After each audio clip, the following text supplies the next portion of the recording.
ঠিক আমার ডান দিকে চাপড়ামারি অভয়ারণ্য আর বাঁদিকে রয়েছে পানঝোড়া বনবস্তি। এই পানঝোড়া বনবস্তিতে হাতির আগমন নিত্য নৈমিত্তিক ঘটনা।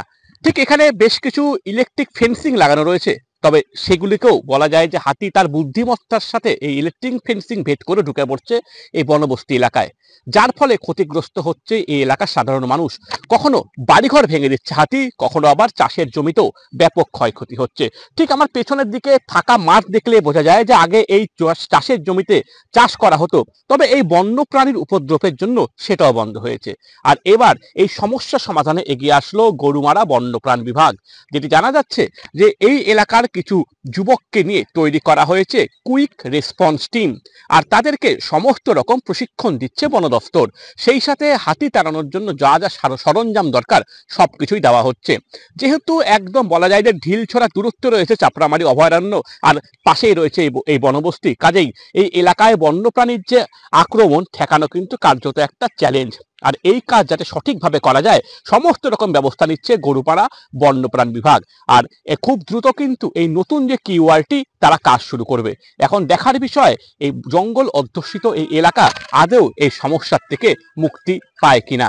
জলপাইগুড়ির পানঝোড়া বস্তি থেকে Kaustav Bhowmik, Kolkata TV. Conventional counter measures ছিল, সেটা হচ্ছে আর্মড ডিপার্টমেন্টাল স্টাফ, সেটা বরাবরই ডিউটি করতো। আর ওখানে তখন থেকে একটা পোস্টিং তো করাই হয়েছে একটা টিমের।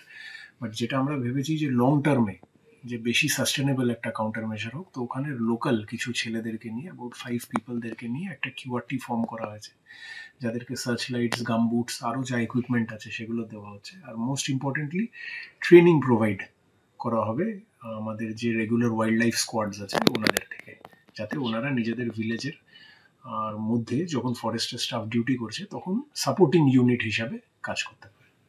এরকম কি ফার্স্ট টাইম ওখানে পানঝোড়া এরিয়াটার মধ্যে এর আগে এরমভাবে লোকাল কিউআরটিস ফর্ম করার প্রয়োজন পড়েনি, কারণ ওখানের মধ্যে ডিপার্টমেন্টাল স্টাফ যা ডিউটি করতো। বাট মোস্ট ইম্পর্টেন্টলি ওখানের মধ্যে যে পাওয়ার ফেন্সিংটা খুব রোবাস্ট ছিল, তো পাওয়ার ফেন্সিংটা এখনো রোবাস্ট আছে। বাট ইদানিংকালে একটা ইনসিডেন্ট এরকম আমরা দেখেছি যেখানে পাওয়ার ফেন্সিংটা ব্রিচ হয়ে গেছে। তো এই জন্য আমরা কোনো রিস্ক নিতে চাইছি না। অ্যাজ আ কন্টিনজেন্সি মেজার এই কিউআরটি একটা ফর্ম করা হয়েছে, এতে লোকাল লোক কিছু এমপ্লয়মেন্টও পাবেন আর प्रोटेक्टेडও থাকবে। ওদের ওয়েজ দেবেন? হ্যাঁ, ওয়েজেস দেওয়া। कितना प्रॉब्लम है हाथी का यहाँ? हाथी का तो अभी कितना दिन से तो बहुत प्रॉब्लम चल रहा है हाथी से। तो अभी यहाँ पे हम लोग गांव में कम से कम 10-12 दिन आगे एक जन को मार दिया हाथी। ये तो आप लोग भी सुना होगा, ये पानीझोड़ा फॉरेस्ट विलेज है।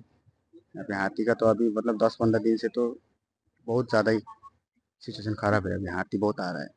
यहाँ पर तो इलेक्ट्रिक फेंसिंग है, फिर भी आ रहा है। हाँ, इलेक्ट्रिक फेंसिंग तो है हम लोग का। तो यहाँ पे गांव के लोग, जैसे कि हम लोग का जो कमिटी है वहाँ से मेंटेन के लिए 60 रुपीज़ पर घर से कलेक्ट करते हैं।